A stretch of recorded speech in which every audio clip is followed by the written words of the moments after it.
Importance of English language, आखिर हमारी life में इंग्लिश लैंग्वेज की इम्पॉर्टेंस क्या है। English as one of language in the world is considered and applied as international language. तो जो इंग्लिश है उसको अप्लाइड किया जाता है पूरे वर्ल्ड में as a international language. It is very popular and have been spoken and learn by almost people in the world. तो जो इंग्लिश है वो ऐसी लैंग्वेज है जो कि बहुत ही ज़्यादा पॉपुलर है और उसको बोला जाता है, समझा जाता है, सीखा जाता है पूरे वर्ल्ड में। Some countries it is used as the mother tongue and other countries learned it has second language in their school. तो कुछ कंट्रीज़ की तो ये जो है एक मदर टंग है और बाकी कंट्रीज़ इसको जो है एज आ सेकेंड लैंग्वेज सीखती है in a school. It is bridges people of the world together. तो ये क्या करती है, ये एक तरीके से ब्रिज सा बना देती है ताकि जो वर्ल्ड के अदर कंट्रीज़ के जो पीपल हैं वो आते हैं, एक दूसरे से कम्युनिकेट करते हैं, दूसरी कंट्री में अपना कुछ पढ़ते हैं और अपनी लाइफ को जो है यहाँ मतलब अपनी लाइफ को जो है दूसरी कंट्रीज़ में बिताते हैं। Today English language is a playing vital role. आज के समय में जो इंग्लिश लैंग्वेज है एक बहुत ही अच्छा रोल जो है निभा रही है in all aspects of our life, particularly in science and technology. जो इंग्लिश लैंग्वेज है वो पूरी लाइफ में जो है अपना एक वाइटल रोल जो है निभा रही है, लेकिन साइंस एंड टेक्नोलॉजी में उसका जो है ज़्यादा इम्पॉर्टेंस है। English has been enjoying a high status. तो जो इंग्लिश है उसने एक हाई स्टेटस को वो जो है इन्जॉय कर रही है। The key of globalisation.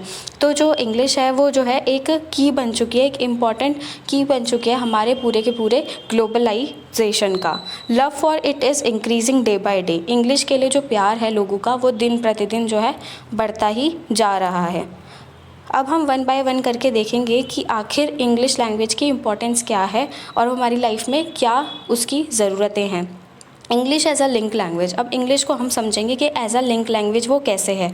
It is the only language which is easily understood by the people all over the world. ये एक ऐसी ओनली लैंग्वेज है जिसको पूरे वर्ल्ड के जो पीपल है आसानी से समझ लेते हैं, ठीक है, और इसका यूज़ करते हैं। In India it is slowly becoming the language of communication for the classes. India में भी ये जो है कम्युनिकेशन के लिए जो है इसका यूज़ किया जाता है, क्लासेस में इसका इस्तेमाल जो है यूज़ किया जाता है, ठीक है। अगर ट्रेड करना है उसमें इसका इस्तेमाल किया जाता है, स्कूल्स में, कॉलेजेस में और जो है बाकी इंस्टीट्यूशन में भी इसका यूज़ है, इसको पढ़ाया जाता है और आज के समय में जो है इसको जॉब प्रोफेशनल में भी इसका इस्तेमाल जो है होता है। Spoken English classes are booming and mushrooming in the every nook and the corner of India. तो जो स्पोकन इंग्लिश क्लासेस है आज हर एक कॉर्नर में इंडिया के जो है इंग्लिश स्पोकन क्लासेस जो है सिखाई जाती है, लोगों को इंग्लिश सिखाई जाती है। बहुत ज़्यादा जो है आज के समय में इंडिया में इंग्लिश की जो इंग्लिश जो लैंग्वेज है वो बहुत ही ज़्यादा पॉपुलर है और उसको जो है सिखाया जा रहा है। With the help of this language we have establish social, cultural, economical and political relation with other countries of the world. तो with the help of this language मतलब इंग्लिश लैंग्वेज से क्या हो रहा है कि हम जो है बाकी कंट्रीज़ के जो मैटर्स है जैसे कि सोशल, कल्चरल, इकोनॉमिक या पॉलिटिकल रिलेशन, इन सभी से जो है क्या कर रहे हैं, हम दूसरी कंट्रीज़ के साथ जुड़ रहे हैं और उनके सोशल, कल्चरल, इकोनॉमिक को जान पा रहे हैं, वो हमें मदद कर पा रहे हैं। हम जो है दोनों कंट्रीज़ मिलकर, सारी कंट्रीज़ मिलकर आपस में जो है इन सभी कामों में एक दूसरे की मदद कर रही है। सेकेंड है कि English as an international language. अब इंग्लिश जो है एज आ इंटरनेशनल लैंग्वेज वो कैसे है, तो international language and millions of people in world can communicate using it. तो इंटरनेशनल लैंग्वेज कैसे है कि यहाँ जो मिलियंस ऑफ पीपल है इसका इस्तेमाल करता है कम्युनिकेट करने के लिए, एक दूसरे से इंटरेक्ट करने के लिए, बात करने के लिए। It is useful and it is easier also. ये यूज़फुल के साथ साथ जो है ईजियर भी है, इसको आसानी से समझा जाता है और इसका यूज़फुल तो ये बहुत ही ज़्यादा है। These days every country needs other countries help in political, social, economical and cultural matters। तो आज के समय में हर कोई कंट्री जो है दूसरी कंट्री की मदद करती है और मदद करवाती है अपने political, social, economic and cultural matter में। महात्मा गांधी जी भी जो है कहते थे कि English is a language of international commerce. कि इंग्लिश जो लैंग्वेज है वो क्या है, एक इंटरनेशनल कॉमर्स की लैंग्वेज है, वो एक ट्रेड एंड कॉमर्स की लैंग्वेज है। थर्ड है कि English as an language of science and technology. Rapid progress, तो साइंस एंड टेक्नोलॉजी में इंग्लिश का जो है ना रैपिड प्रोग्रेस है, उसका यूज़ होता ही होता है इंग्लिश लैंग्वेज का। आज के समय अगर हम देखें तो रिसर्च प्रोग्राम में तो इंग्लिश का बहुत ही ज़्यादा यूज़ हो रहा है। Helps international under graduate and graduate student and professional, तो जो इंग्लिश लैंग्वेज है वो साइंस एंड टेक्नोलॉजी के जितने भी स्टूडेंट हैं, चाहे वो अंडर ग्रेजुएट है, चाहे वो ग्रेजुएट हैं, या फिर वो किसी प्रोफेशनल में है, उन सभी में ही जो है क्या करती है, इंग्लिश उनकी हेल्प करती है। हेल्प ओवरऑल लैंग्वेज स्किल्स, तो जो साइंस एंड टेक्नोलॉजी के जितने भी लोग हैं उनकी ओवरऑल लैंग्वेज स्किल में वो मदद करती है। ठीक है, अब ये जो लैंग्वेज स्किल है उनको क्रिटिकल थिंकिंग में भी जो है उनकी हेल्प करती है, ओरल प्रेजेंटेशन में भी उनकी हेल्प करती है, इंटरव्यू के टाइम पे वो बहुत ज़्यादा काम आती है, और रिसर्च स्किल्स में भी जो है बहुत ज़्यादा उसका यूज़ है। अगर इंटरव्यू की बात करें तो आज के समय में इंटरव्यू में जो है इंग्लिश लैंग्वेज जो है मस्ट है, और वो एक तरीके से क्या जल्दी एम्प्लॉयमेंट जो है आज के समय में दिलवा रही है लोगों को। International scientist and technical experts needed, अब जो है साइंस एंड टेक्नोलॉजी की जब बात ही हो रही है तो साइंटिस्ट जो हैं और टेक्निकल एक्सपर्ट्स जो हैं उनकी ज़रूरत है, चाहे वो इंटरनेशनल लैंग्वेज लेवल पे देख लो, चाहे वो अपनी कंट्रीज़ में देख लो।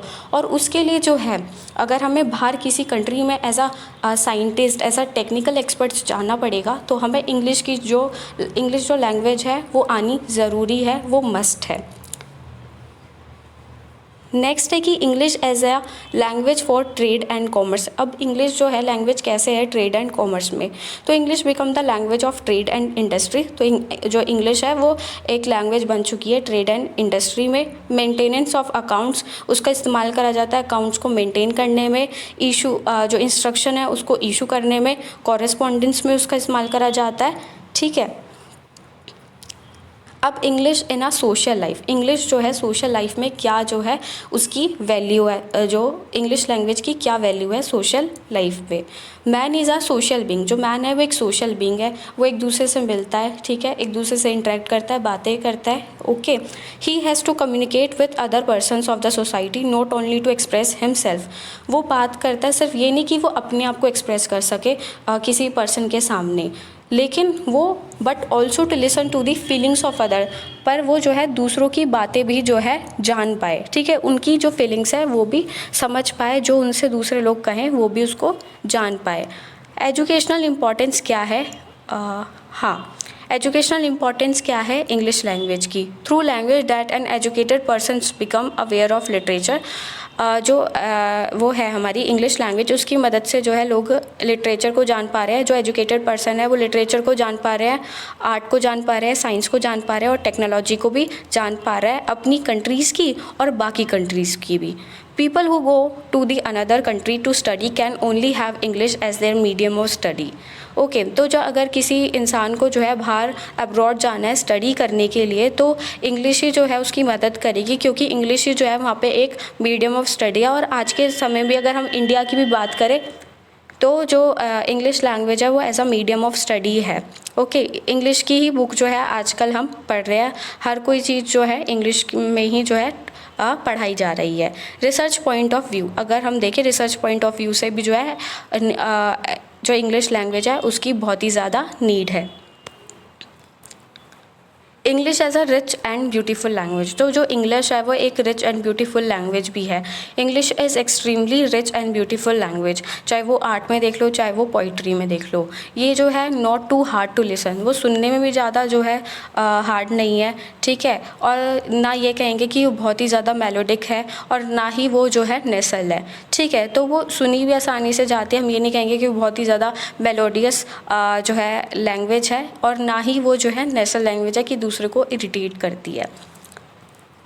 एट्थ है कि लैंग्वेज ऑफ एडमिनिस्ट्रेशन, जो इंग्लिश लैंग्वेज है वो लैंग्वेज ऑफ एडमिनिस्ट्रेशन है, enjoying status of official language for more than 200 years.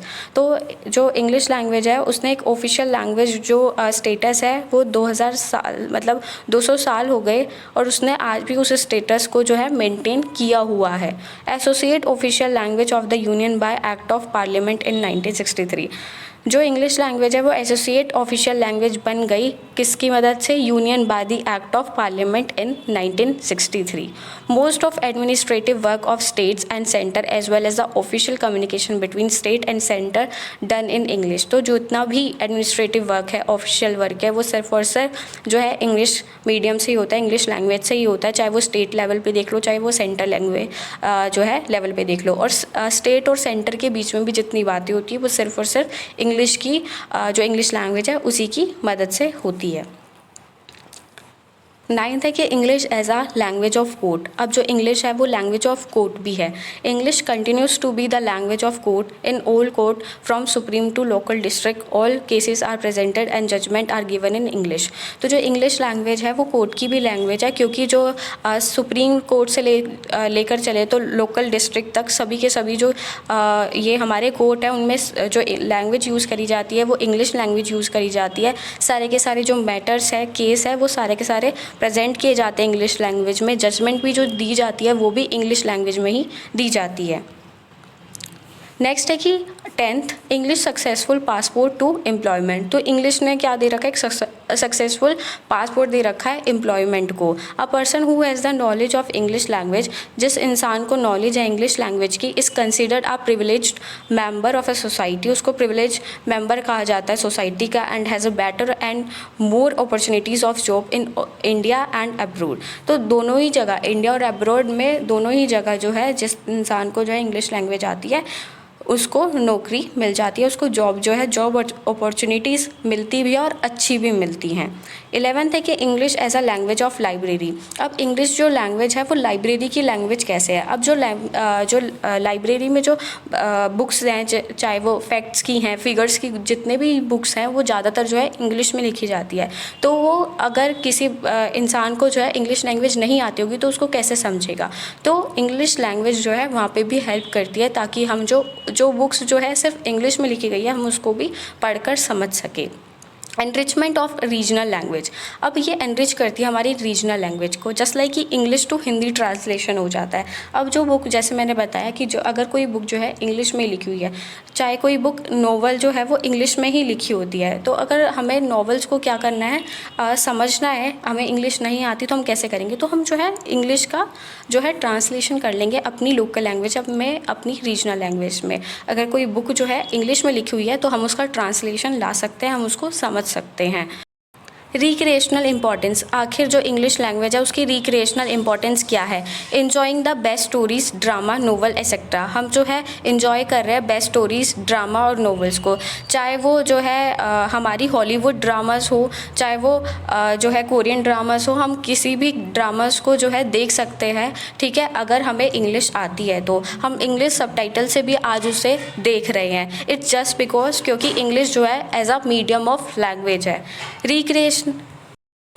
अब जो है हमारी कल्चरल इम्पॉर्टेंस क्या है? तो कल्चरल जो इम्पॉर्टेंस है हमारी इंग्लिश लैंग्वेज की वो है कि promotes universal brotherhood, friendship and tolerance. तो इंग्लिश लैंग्वेज जो है वो यूनिवर्सल ब्रदरहुड को प्रमोट करती है, फ्रेंडशिप को प्रमोट करती है और टॉलरेंस को भी बढ़ा देती है। 15 है कि डिसिप्लिनरी इम्पॉर्टेंस क्या है इंग्लिश लैंग्वेज की? Compare and contrast. अगर हमें आज इंग्लिश लैंग्वेज आती है तो हम जो है अपनी कंट्रीज़ की जो चाहे वो वेल्थ लगा लो, चाहे पॉलिटिकल सिस्टम में लगा लो, या ट्रेड एंड कॉमर्स लगा लो, जो भी मैटर्स हैं उसको समझ सकते हैं और जो है उसको कंपेयर कर सकते हैं दूसरी कंट्रीज़ के साथ। ओके, तो यही सब थे इम्पॉर्टेंस ऑफ इंग्लिश लैंग्वेज।